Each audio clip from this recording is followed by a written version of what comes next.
संजय सिंह आम आदमी पार्टी के वरिष्ठ नेता है, सांसद हैं, जुड़ गए। संजय जी, ये बेनिफिट्स और फ्रीबीज के बीच का जो डिफरेंस है, बेनिफिट और फ्रीबीज के बीच का जो फर्क है, उसमें एक मूलभूत फर्क यह है, आप दोनों सांसद हैं, कि जो बेनिफिट होता है वो उस पर्टिकुलर सोसाइटी के उस सेगमेंट के लिए होता है जिसको उसकी जरूरत होती है। फ्रीबी होता है सबको फ्री दे दो, आपको जरूरत हो या ना दो, आपके घर पे आके हमने दे दिया फ्री।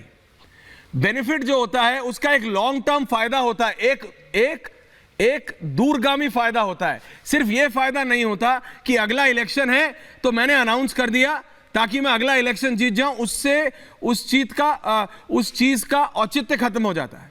तो संजय सिंह जी, ये जो फ्रीबीज वाली राजनीति है, ये आपके हिसाब से ठीक है? देखिए, पहली बात ऐश्वर्या जी, मुझे लगता है कि आम आदमी पार्टी ने अपने कितने वादे पूरे किए हैं नहीं किए हैं ये तो मैं विस्तार से बताऊंगा, लेकिन मैं ये जरूर कहना चाहूंगा कि हमारे देश के आदरणीय प्रधानमंत्री जी ने 2014 में इस देश से वादा किया था लाखों करोड़ रुपए काला धन लाने का, वो वादा पूरा हो गया है। आज काला धन स्विस बैंक में 2 गुना हो गया है। हमारे प्रधानमंत्री जी ने वादा किया था हर खाते में 15 लाख भेजने का। ऐश्वर्या जी, आपके भी खाते में 15 लाख आ चुका है और मनोज तिवारी जी के भी खाते में 15 लाख आ चुका है। हमारे प्रधानमंत्री जी ने वादा किया था 2 करोड़ हर साल नौजवानों को रोजगार देने का।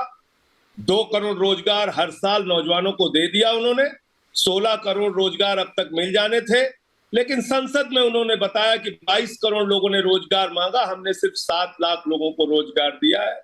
हमारे प्रधानमंत्री जी ने कहा था किसानों के फसल का दाम 2 गुना करेंगे। मुझे पूरी उम्मीद है कि अभी मनोज तिवारी जी बताएंगे कि किस किस क्षेत्र में उनके गांव में जो फसल बेचने जाते हैं किसान, उनको 2 गुना दाम मिलता है कि नहीं मिलता है। हमारे प्रधानमंत्री जी ने कहा था कि महंगाई की मार खत्म करेंगे। 40 रुपए में डीजल बेच रहे थे भाजपाई और 70 रुपए में पेट्रोल बेच रहे थे। मुझे उम्मीद है कि अब इस समय पूरे देश में 70 रुपए में पेट्रोल और 40 रुपए में डीजल बिक रहा है। कितने वादे बताएं। भारत की सेना का बजट 63,000 करोड़ रुपए इन लोगों ने कम किया। भारत के नौजवानों को इन्होंने अग्निवीर योजना लाके, 4 साल की योजना लाके इस देश के अंदर 19 साल की नौकरी जो सेना में नौजवान करता था उसको 4 साल पे ला दिया। न पेंशन न मेडिकल, और कहते हैं इनके पास पैसा नहीं है भारत माता की रक्षा के लिए, भारत की सीमा की सुरक्षा के लिए। ये बात करेंगे जो लोग चंद पूंजीपतियों का लाखों करोड़ रुपए माफ कर रहे हैं। 11 लाख करोड़ रुपए चंद पूंजीपतियों का माफ किया गया, राइट ऑफ किया गया। एनपीए की कैटेगरी अलग है, राइट ऑफ की अलग है। और जो राइट ऑफ किया गया लोन, उसमें से इनके मंत्री का जवाब है 7 दिसंबर 2021 को पार्लियामेंट में, और जिसमें उन्होंने साफ तौर पे कहा कि हमारी सरकार 5 वर्षों में मात्र 86,000 करोड़ रुपए जो राइट ऑफ लोन थे उसमें से वसूल कर पाई। अब आ जाते हैं केजरीवाल के मॉडल। इनका मॉडल क्या है? चंद पूंजीपतियों को मजबूत करो। मोदी जी के एक करीबी मित्र को 2.5 लाख करोड़ रुपए का कर्जा मिला है। 68,000 करोड़ रुपए 50 भगोड़े लोगों का इन्होंने माफ किया है। अब आ जाते हैं केजरीवाल मॉडल पे। केजरीवाल का मॉडल क्या है? दिल्ली के 38 लाख घरेलू उपभोक्ताओं का बिल 0 आता है। दिल्ली के अंदर पानी का बिल 700 लीटर तक प्रतिदिन इस्तेमाल करने वालों का 0 आता है।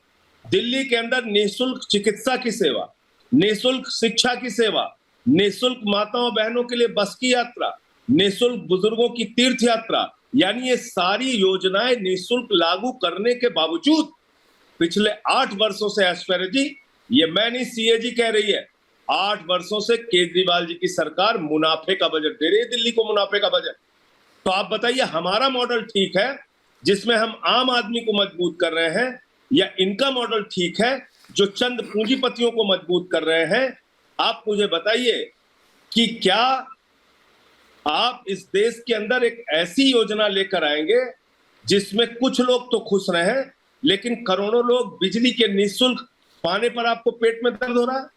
हमारे सांसदों को 5,000 यूनिट बिजली फ्री मिलती है। मेरे को सिर्फ इस चीज से दिक्कत है। नहीं, मैंने आपकी बात मानी संजय सिंह जी, मनोज तिवारी जी। प्रधानमंत्री जी नहीं संजय जी, मैं ये कह रहा हूं जब आप जाके गुजरात में, करोड़ों रुपए की गाड़ी में जाते नहीं मैं ये कह रहा हूं जब आपके नेता जाके गुजरात में ये कहते हैं कि हम फ्री बिजली देंगे, क्या आप जानते हैं आपकी अब सरकार सिर्फ एक राज्य में नहीं, 2 राज्यों में, एक दिल्ली में और एक पंजाब में, आपको पता है सिस्टम पे कितना जोर पड़ता है।